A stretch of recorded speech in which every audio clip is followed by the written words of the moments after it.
Hello and welcome to the show. I'm Martin Willis, your host.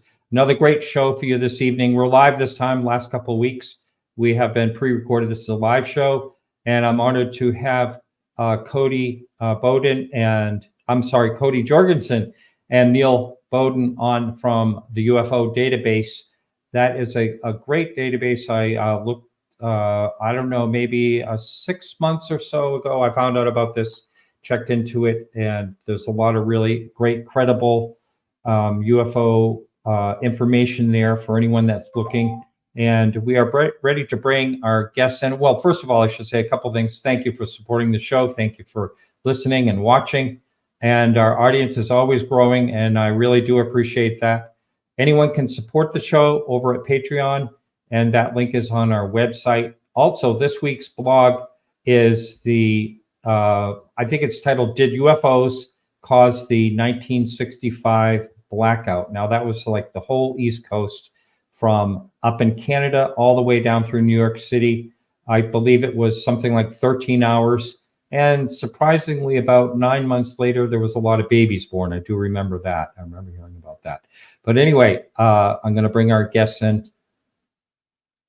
Here we go. Hey, Cody, welcome. Thank you, Martin. Thanks for having us on here today. Yes, you bet. Welcome, Neil. Hello. Thanks, Martin. And I guess I want to start right off the bat and ask, was it one of you two, or did you both come up with the idea together? How did all that happen for the UFO database? Yeah, no, I'll jump in here.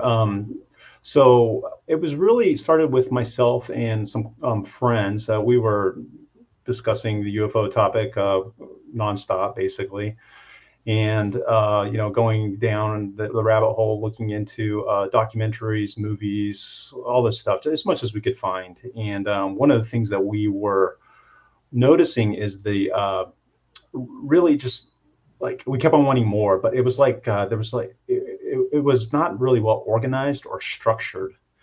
And oftentimes, especially when we were watching the documentaries that are all out there, we would find that they would oftentimes make references to documents, to cases, to people, those sorts of things.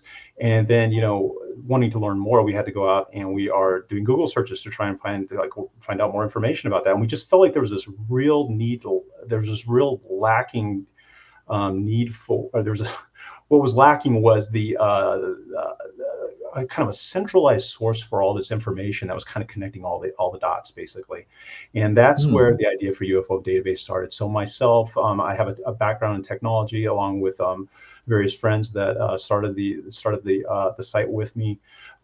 We basically decided to put our skills to use and to try to add some structure and organization to the topic. And that's really kind of how the UFO database started. And then shortly after, Cody joined the team. And Cody is basically in charge of our social media and digital marketing. Right. And I met Cody. Cody, I was on you did a little YouTube. You have a YouTube channel, and that you use kind of your social media point there. And I was on that, and it was a great conversation. I remember that. I don't know, maybe 6 months ago. I can't even remember when it was exactly, but yeah, it was good stuff. I think I want to say it was about 6 months ago. And I just want to say thanks so much for being patient with us. I know we talked about doing this for a while, and, I kept telling you, oh, we have some stuff we're working on. We want to kind of get some things figured out before we come on the show. And, you have a great audience. You've had so many amazing guests on here. So we're really happy to be on here. And I want to say it was about 6 months ago, we kind of made contact, and I remember we had a great conversation over the phone. And we do have a YouTube channel, and honestly, what I found initially, what happened was Neil and the team, they came to me and they were like, hey, we'd love to kind of have a social media presence. They're more behind the scenes kind of guy, and they wanted somebody who could kind of be the face of it. And it was a really cool opportunity for me, and I was very excited about it. I've always been super fascinated by this topic, and there's been times where it's at the forefront of kind of my mind, and then other times it's sort of in the background, but they kind of approached me at a perfect time and asked me if I wanted to do this. So we do have it's been a little lacking on the content there, but we found that actually doing a lot of our stuff on TikTok has been a really cool resource and a way to kind of grow our audience. And, you know, we have a solid following of about 20,000 people on TikTok now.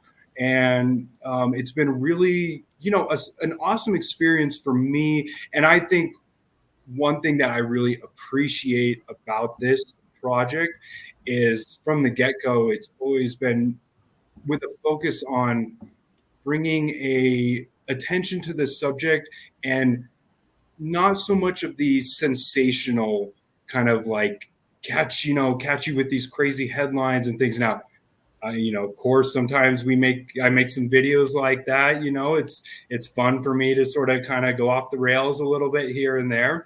But it's been a really cool experience. And honestly, I'm just, you know, I think the way I've seen the audience grow and being able to have that direct connection with people who are interested in this subject and getting the feedback that we've been getting about the way we're kind of trying to present the material has been an awesome experience for me. So I'm just excited to keep it growing and see where it goes. That's right. That's great stuff. I don't know if you two have followed this.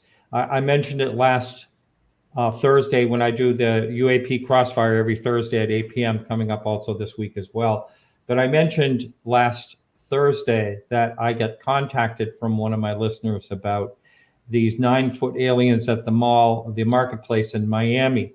And it all perpetuated, I do believe, from one person on TikTok with 2 million followers, kind of putting the rumor out there. You know, it was fantastical in a way because there was just, I've never seen so many cruisers show up at any scene in my life ever. There were like, you know, so, you know, there was a reason for that. You know, there were fireworks at the going on, plus major fights and things like that. But it still keeps going. As a matter of fact, there was, I was contacted by someone today and they said there's someone that was in a shoe store that said they saw the aliens, very convincing. And so it kind of like keeps going. And, you know, that's a thing we always have to watch for. I still don't know what to think about some of the things that have happened over the last year, including, even though I had someone on this show about it, the Peruvian alien attacks and also the 9-foot aliens in Las Vegas. You know, I mean, most likely most people are saying that was just a hoax. So I don't know. Still, it's crazy stuff. It's hard to sort it out sometimes. It is hard to sort out. Social media, yeah.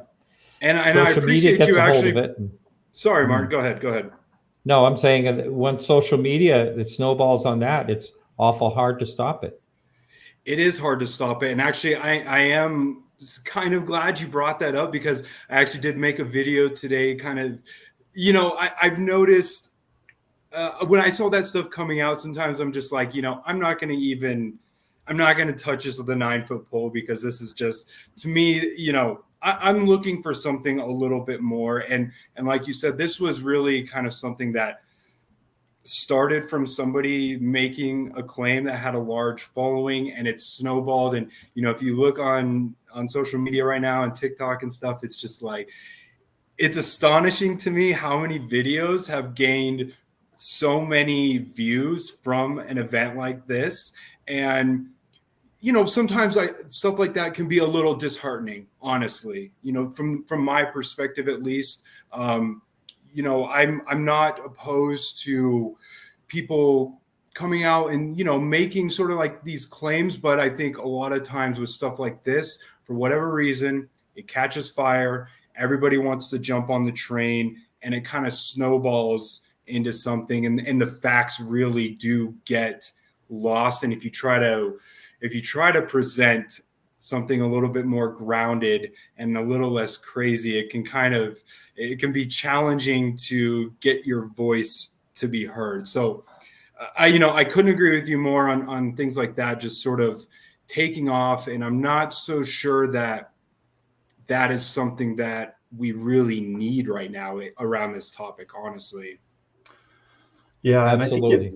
I want to add too that I think it kind of gets at one of the big problems here when discussing the UFO subject. There's just so much noise, and this is one of the issues that we were running into, and part of the reason that was we felt so motivated to create something new where we're attempting to kind of get through that noise and get to like what really matters and what we think is important if we're really interested in getting closer to some answers. So that was another kind of key point and reason why the UFOdatabase.com started. And what is your interaction? How do people interact on your website? First of all, I'm going to pull it up, and so the audience can see it. And I will have this linked in the show notes for those of you who are listening to just audio. Yeah. So when we first launched the site, it was really about getting data, creating our data sets, and which has been just a huge effort. It's been a lot of work. It's actually collecting the data and getting it organized was, I'd say, more difficult than even creating the web application itself. So, but that was kind of the first step. And then just this weekend, we launched some new features to the site. And this is the first of many new features that are going to be coming this year. But we launched the ability now to basically comment on any of these items here that you see that are on the website. So, and it's a really kind of interesting comment message boarding system that we have. It uses basically, you can post it anonymously on there. We have created the ability for people to basically keep their anonymity. So you can just, for instance, Martin, if you were to click on one of those images there, any of them, you can see that you can just click, you can comment on it, and no, you don't need to set up a user account or anything like that by hitting that post a comment button at the top. And basically, we're using technology such as AI and some other tools to do content moderation, which it's kind of a really interesting thing. So our hope is that people just come to the site, find something that they think is maybe interesting on there. They'll feel like they have a thought that they want to share with it, and then we'll go ahead and leave a comment there and for others to see.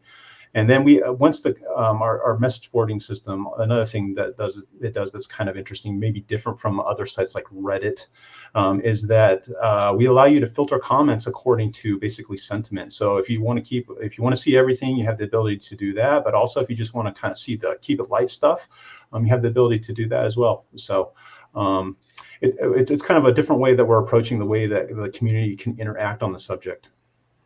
Now, I would like to bring this topic up because, I mean, this particular image up right here, Mount Washington UFO, this was a section of a stereo opticon card, and I'm very, very familiar with this one in particular. And Richard Dolan is out there saying this is a really great photo, but this is a play of the camera, and that is actually a building.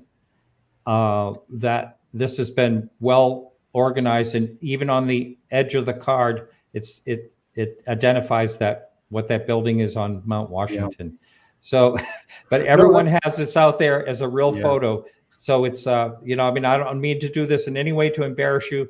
I just saw this. No, we don't take it like that at all. In fact, that we want people to comment on it, and so that's the type of feedback we're trying to get on this stuff, so that people that maybe do come across this photo, hopefully they'll come across it on our website, and they'll be able to see it and like kind of maybe get to kind of the truth about what's going on with the photo, because we don't want to sensationalize anything. Like if this is not an actual UFO photo, we want people to know. I think we all want to know. We don't want to be misled on the subject or on any of these. So you'll find throughout here, whether it's the incidents or the photos, it's a mix of things, from things that are really just inconclusive to other things that have been debunked and that are hoaxes.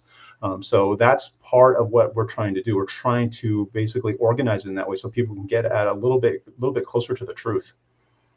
Yes, and I hate to do this too, but I also have another one for you. Yeah. No, the Brazil one, I think that actually listed as a hoax on there. That is this one right here. Yeah. This is reflections of the lighting inside of a diner. And now this actually made, and don't feel bad about it, because this actually made the New York Times as a UFO incident. So, and I called Leslie Kane, and who was the author of the article. And I said, Leslie, that is a reflection in a diner of the lighting. Now, if you step back in the picture, you can see that that is exactly Yep. what it is. And she said, oh my God, well, you know, the New York Times picked that image. So Yeah. she couldn't have it, you know, it went off to print basically.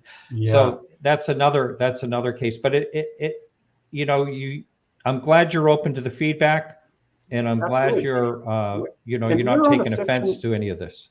Oh no, not in any way. And that's a widely circulated photo, but I think Yes. a lot of people have actually seen. They're aware of that. So, but yeah, what we want to do is we hope to get feedback and comments just like you provided right now onto each of these, so that we can so that the community can like have kind of a more realistic sense of what's actually going on with these.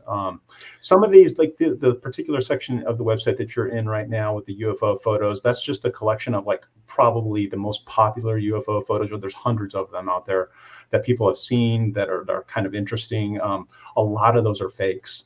A lot of them are hoaxes. A lot of them are just kind of misidentifications, and we don't make any attempt to categorize those because we simply don't know. We don't have the background. You know, as a team, we need the help of the community to be able to assess that.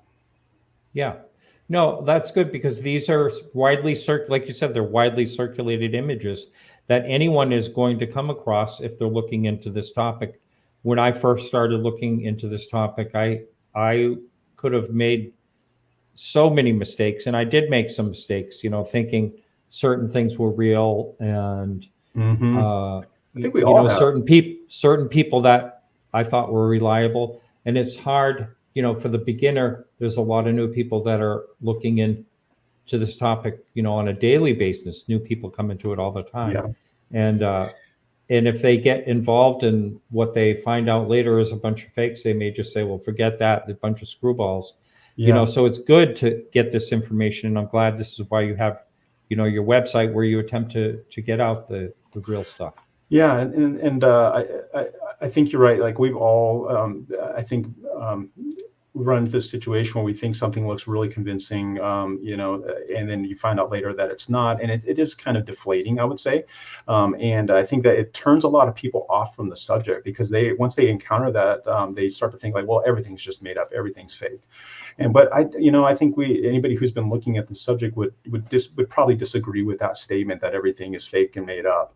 And so what we're trying to do is we're just trying to provide an entry point into the UFO subject for those people that are new to it, or maybe hearing about it for the first time, or taking an interest in it for the first time. They have a credible place to go to begin to kind of like digging into it a bit more.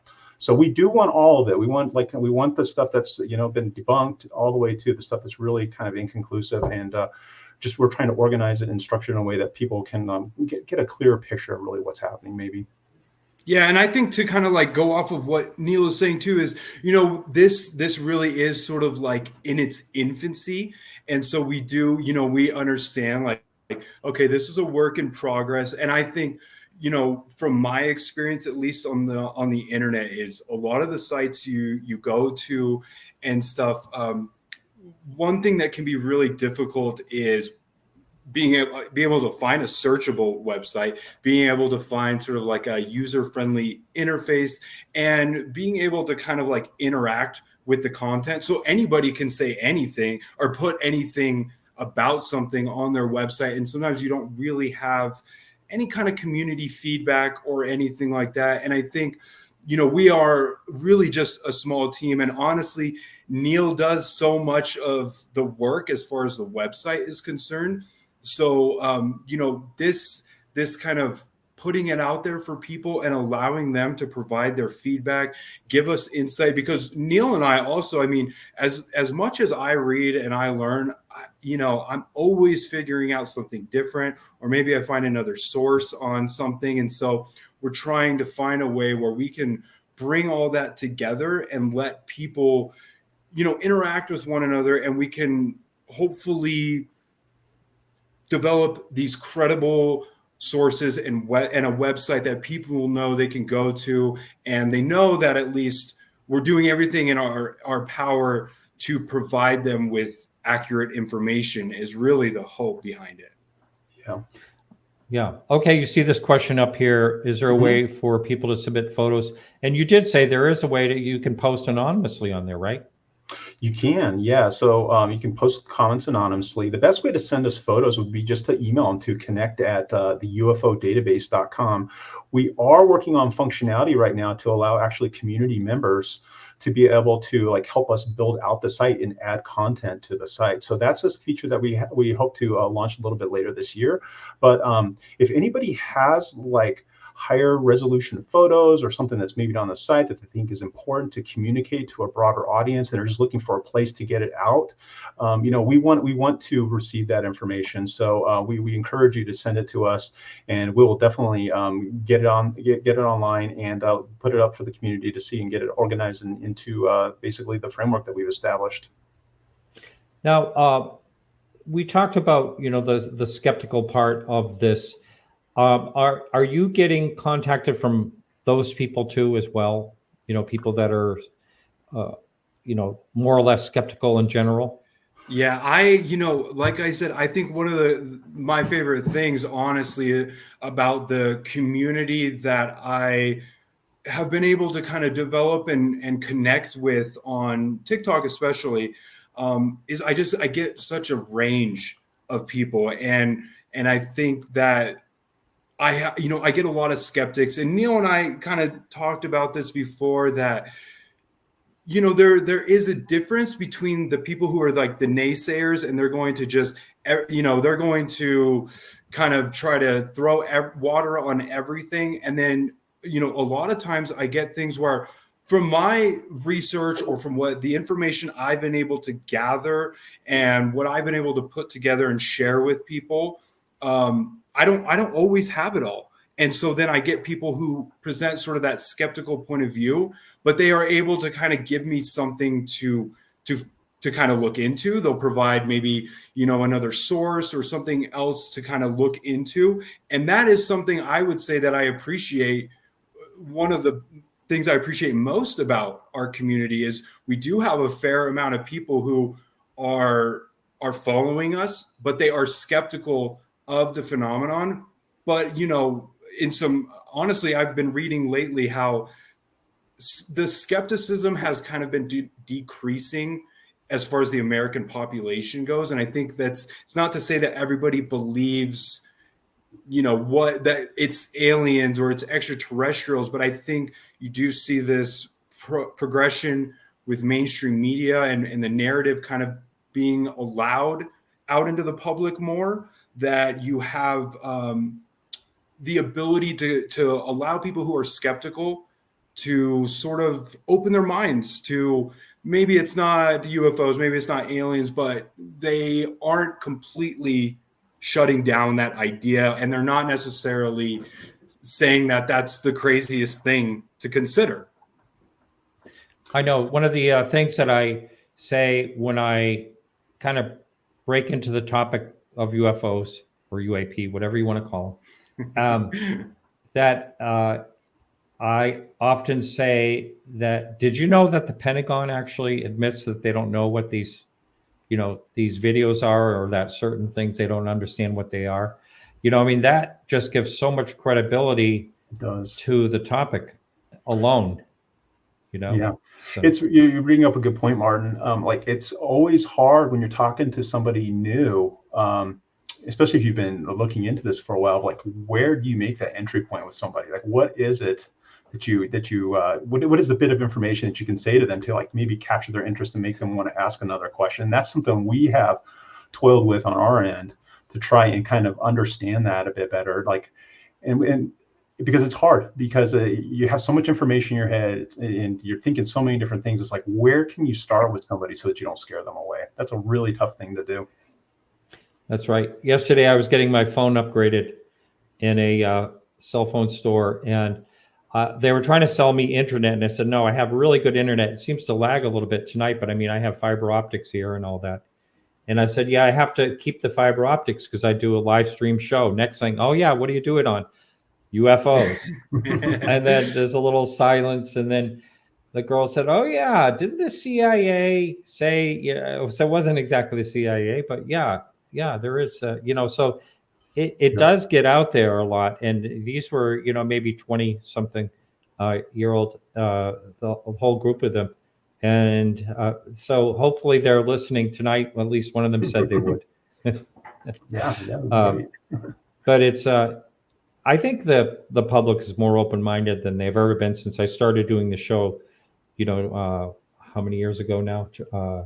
12 years ago. Since I started doing this 12 years ago, it's totally different. In the beginning, it was like I was embarrassed to say. I wouldn't tell anyone. I even held it from my son. I know that's terrible, but it was a few years before I even told my son that I was doing this show. Because he's a soft skeptic. He's a skeptic, but he thinks there's really something to this. After I showed him the Ariel school incident and a few others, he's like, there's something to it. And I think I get that a lot too, Yeah. where so my girlfriend is, she creates a lot of content and stuff, and people ask her, oh, what do you create content on, and this and that, and then they're like, what do you do? And I'm like, oh yeah, I also do some content creation, and they're like, what do you do it on? And I'm like, I do it on UFOs, and sometimes there's sort of like that blank stare on their face, but then it's not like, wow, that's so crazy. I've found more times than not that somebody is, maybe they just don't even know how to talk about it, but I found more times than not that people are at least now in a space where they're willing to at least have a little bit of a conversation about the topic. And I think, just in this past year, with everything that's been going on, it is a little confusing at times, but the fact that you have all of this being shown to the public, nothing's really been given to us or anything, but it is being talked about a lot more. I think that there are certain people I've interacted with where maybe even just a couple years ago, they would have just, like, oh, that's just crazy nonsense. But now I think people at least have some sort of interest in talking about whether are these extraterrestrials, or is this a national security thing? Is this government technology? The willingness to talk about the topic is growing, which is really nice to see.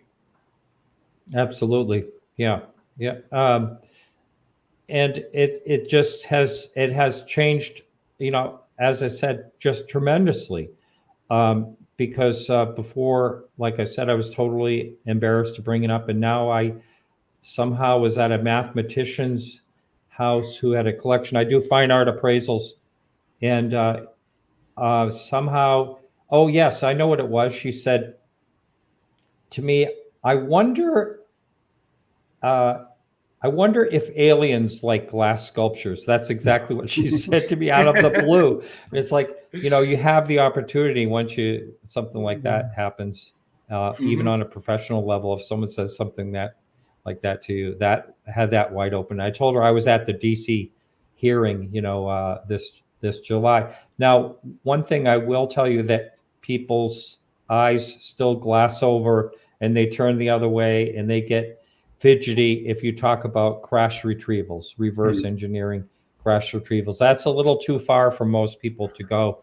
Yeah, and sure. I got to be frank, when I first heard back in June, I think it was June 6th, when Dave Grusch was first released in the debrief and all that. And I heard about it 2 or 3 weeks before that type of thing was coming out. But once he came out, that was a difficult pill to swallow for me. And you kind of hear the rumors forever, but when someone actually goes to the point where he did, and the whole whistleblower situation, that makes it like, wow.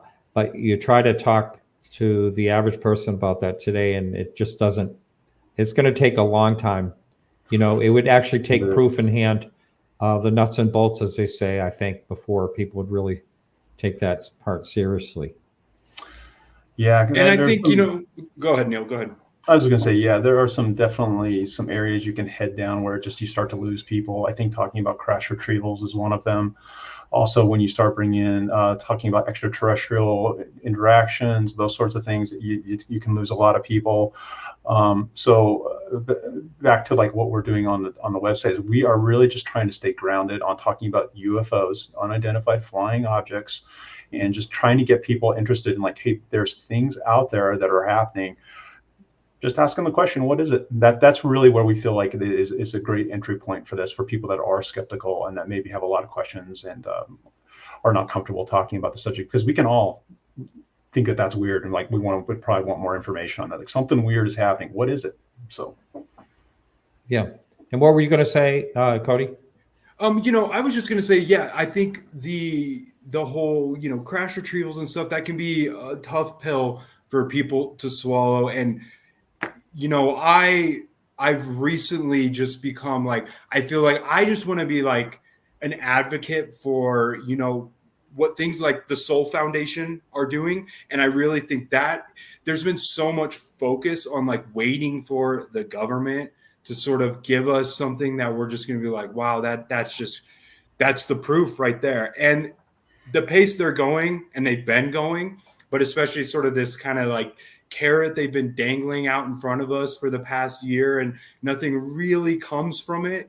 I'm not really sure that is going to change at any point, no matter how much pressure is put on them. There's always this pushback, and there's always these workarounds. And so, things like what the Soul Foundation are doing is something I think where we can really start to make progress on the topic and bring that scientific approach to it.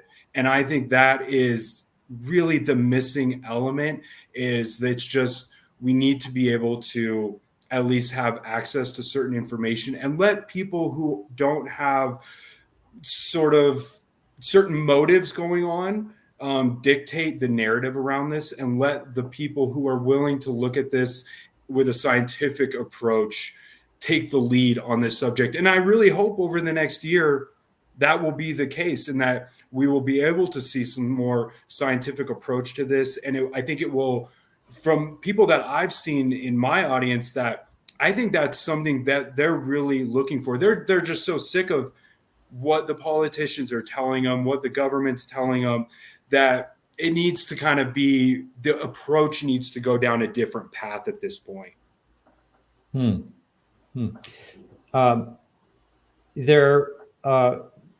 The way according to Mark D'Antonio, we were on Crossfire last Thursday night, and according to his thoughts on David Grusch, for instance, he believes that he was sort of used as a puppet for controlled disclosure. Now, this is just his theory. I thought it was an interesting theory, just to let things out because he had an interest in it. Grusch had an interest in it. Of course, he was part of the UAP task force and all that. So he was tasked to look into this subject. But I think it's an interesting theory about Grusch. I don't know.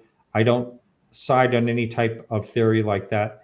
But it will be interesting. I just saw, just before we started the show, someone sent me an email, and I couldn't even look at it because we were just getting ready, and it said "New Bombshell" by David Grusch. Now, that could be an old title that someone sent, or whatever. It might be something from the past. But I think what has to happen, and there's the journalist named Michael Schellenberger recently, within the last couple of weeks, was saying that he's in direct contact with, firsthand witnesses.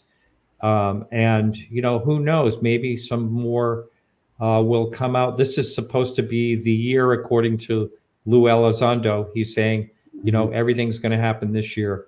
But, we kind of hear those things a lot. I've seen, over the years. And a lot of people have told me that have been looking into this a great deal longer than myself, tell me that they hear this is going to be the year about every year for 30 years. I hope so. I would love it.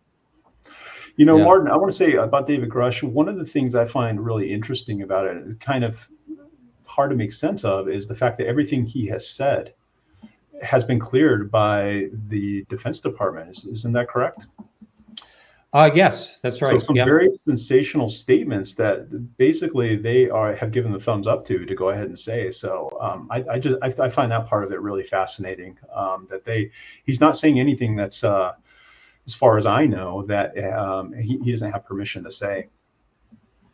Right, that's right, and which is kind of bizarre when you really think about it, And so the skeptics have said to me in that particular case, "Oh, that's because it's untrue, and they don't care if it's untrue." That's what that's their take on it.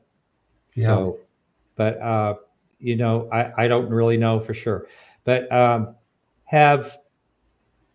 let's see, I can't remember about you, Cody, but Neil, have you ever had an experience yourself? Any type of experience? No, I have not. I mean, I've seen some things that I thought looked interesting or unusual, but in kind of reflecting on them further, I think that there were probably like weather balloons or something along those lines. But I've never seen anything that I can point to and say 100%. Yeah, that's really truly a UFO. Yeah, well, I respect that. And what about you, Cody? I can't remember. I know we had our conversation. I'm kind of in the same boat as Neil. Is like, yes, I've had a few experiences, and one in particular I can think of when I was camping in Colorado. That when I reflect on it and I think about it, I don't necessarily have an explanation for it. So I guess in that sense, yes, you could say like it was a UFO. But yeah, it's hard for me to really say like I've had maybe that definitive experience where I absolutely was able to, see something and just there was no way for me to explain it. And, I'm hopeful though. I'm very hopeful. Yeah, someone just put this in the questions here. What are my thoughts about the squid-looking UFO? I heard about that today, but I've just been busy working in my office, so I never got a chance to look. Have either one of you checked the jellyfish or squid UFO? Yeah, actually, I did. I think I know what it is. It's something he Okay. released a while ago, and I thought it was kind of silly myself.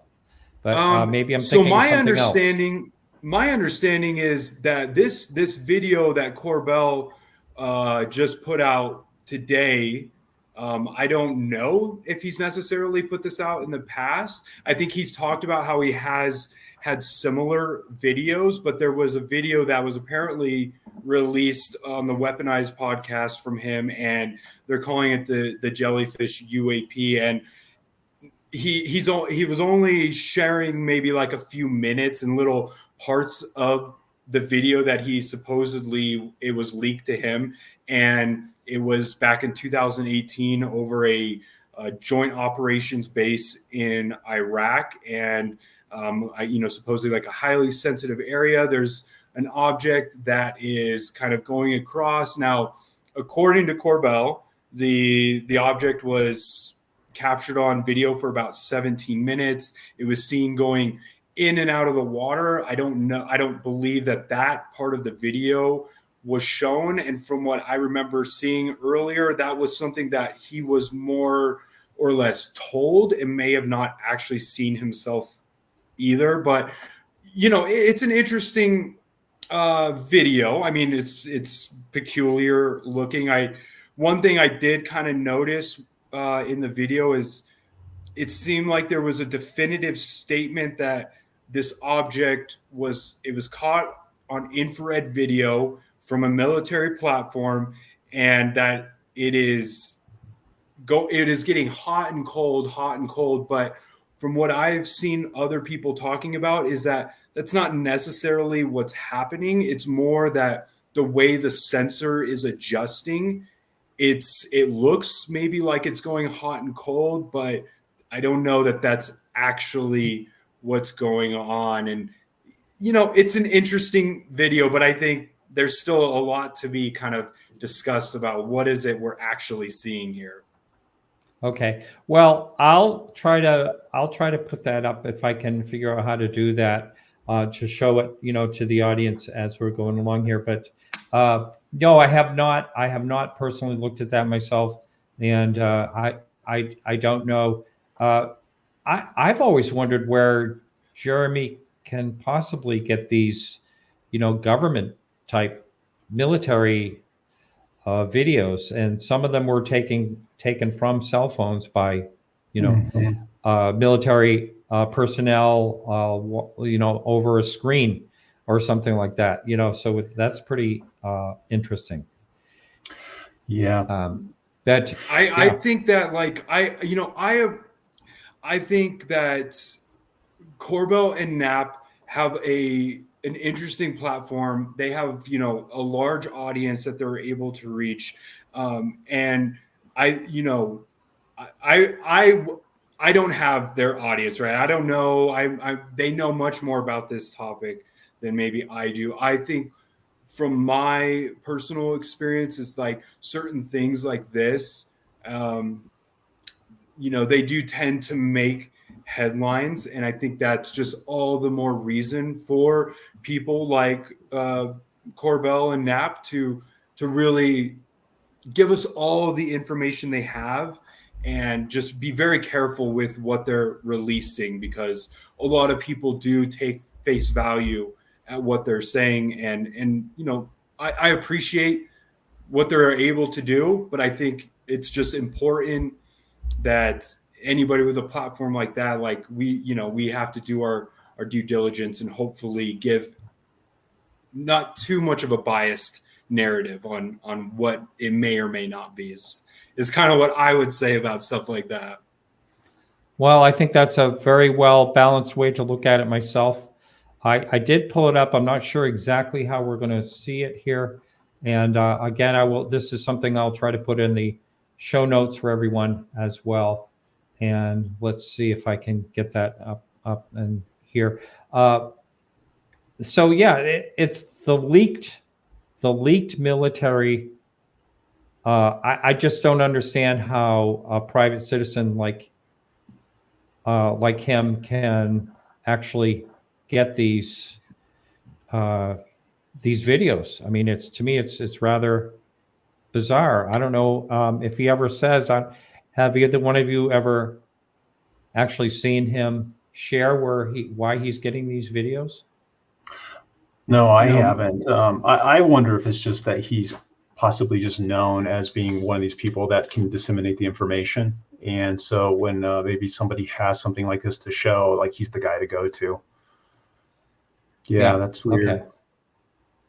And yeah, I think he, is able to, like Neil is saying, and he's always been able to kind of keep those things anonymous, and people will say, well, he has to, and sort of thing. And I get it, but I think sometimes the leaked footage, it leaves a lot to be desired, because it's hard to say what this is exactly. Yeah, it's so bizarre because it looks almost like it's something that was added, and I know the military, of course, wouldn't do that, but it's so stationary looking, like a. I don't even know what to. Yeah, so I guess I don't know what to say. It's a trash bag, but it. It's not. So it is. I would too. I would too, but I will tell you what doesn't look like a trash bag is that it's so. A trash bag would be flapping, and that's not flapping at all. That's just staying exactly like an object, just a straight object. Let's see if we can get some phone calls into us. I'm going to open the phone lines, and that number is 855-472-5483. Call in if you have a question for our guests tonight. And Chanel will be standing by. Anyway, we'll see if we get any calls on this. And as far as, do you have a way for someone, like, can they join and log in and all that type of thing? Is that something you have the capability of? Yeah, we do. When you go to the website, at the top right, there's the ability to create an account. And this was actually just a feature we just launched this last weekend. There's going to be a lot more coming with that. You're going to be able to do a lot more in the future here. But yeah, you can create an account. It's all anonymous. We don't even require an email. And you don't even necessarily need an account to be able to post on message boards, which is kind of a neat feature, something you don't see very often. That's right. So someone can actually post, and I'm sure you go through and, there's always, you can't help the fact that there's going to be someone that may write something that you particularly may not want to be up there. Yeah, we are using. So you have to kind of go over that. Yeah. Yeah, moderation is always a challenge with these message boards, but we are using a lot of very different types of technology, including AI, actually, to determine sentiment. So when somebody posts a comment, we are able to determine whether or not it should be allowed on the message boards. So, but it's because of that, it's just a really interesting use of AI. It allows people to be able to post on there anonymously without having to go through the account work of setting up an account and submitting emails. Yeah. And, like on Reddit, getting approved by the moderator. It's just a lot less friction in terms of if you want to interact with the content. Mm-hmm. I get it. Let's see. And just real quick on that, Martin, I actually wanted to kind of touch on that a little bit more because, I'm obviously on a lot of message boards and things like this. And I think, although they obviously have their value, and things like Reddit have their value, and you can connect with a lot of people, share a lot of opinions and things like that. I know from just in the past couple of weeks, some of the Reddit threads that I kind of interact with and stuff, one big problem is that sometimes there's an overwhelming amount of people that are posting, or there's maybe misinformation coming in and things like this. And the moderators only, there's only so many of them. They can only do, a lot of them are obviously volunteers. They only have so much time. And as much as I'd like to say, they have sort of their community guidelines and rules and stuff, I have seen at times there's certain bias to what is allowed to be posted and what kind of gets filtered out. And I think something that I can, appreciate what Neil has been able to do with what we're trying to allow people to post on there is that, one of the features with the AI is we're trying to it's just sort of trying to keep it logical and go through a series of steps. And people, if somebody is trying to spam, or they're just putting something up there that is profane, or just, something like that'll automatically sort of get filtered out. And you have the ability to kind of, edit your comment, because we're not looking for a bunch of spam, or for people to just kind of like start using a bunch of, words like, and just make it an unsafe space sort of for people. So I think that's something interesting, is like, there's that human element to it, but at the same time, there is that anybody can interact on there, and we're not trying to, create only certain people with certain narratives can post things on there. And you don't necessarily, like on some of the stuff on Reddit, it's like, you have to have built up a certain amount of credibility and karma points and things in order to even make a post. And sometimes that can be a big barrier for people, where they don't really want to do that. They want to interact with the community, but that's just something that maybe limits them from being able to engage with their peers and stuff. Mm-hmm. Uh-huh. Now, I guess I'll ask, I'll start with you, Cody. Do you have a favorite UFO incident? Yes. I mean, I have a number of them. I think I'm always fascinated by the Phoenix Lights. I've always thought that is a very interesting case, with just so many witnesses and a lot of very credible witnesses, and something that has been talked about, but it's been brushed under the rug a little bit. And it's never really, we've never gotten any sort of satisfactory explanations. And I think some of the explanations for it don't really seem to fit. And so I really find that a very interesting case, in my opinion. And then I would say like the Rua incident at the aerial school and the Tic Tac incident. Those to me are just, they all have their elements to them, but sort of like these mass sightings along with credible witnesses. And I know like the aerials, you know, you have a lot of children who are describing something, but for so many children to make up a story that all kind of fits together, I think it's something really, really interesting. And then like the Tic Tac incident where you have extremely highly trained pilots who are reporting something. I just, you know, I just can't help but be very interested in what is it that they saw. Right. No, I agree with all those. That's for sure. The Ariel, I think, to me, is I guess if someone asked me what my favorite incident, it would have to be that one. Yeah, that's a good one. It's just incredible. And what about yourself, Neil? Yeah, there are a couple that stand out to me. I think that the Chicago O'Hare incident is really interesting. That one is just I find it hard to believe that so many people saw this thing and it was a lenticular cloud above gate C-17. That's hard for me to wrap my head around. But the one I really want to know more about, and I haven't seen a really good explanation for this yet, is the Jerusalem UFO. Have you seen that video? Are you familiar with that one? Yeah, I'm pretty sure that might be a hoax. That's the way it was originally. Are we talking about the rock? Yeah. Is it the one where it shoots straight up? It is, and that's exactly the one. And the reason why I think that one's interesting is because at first, what you saw in the reports that came out in the days immediately following is that it was a hoax.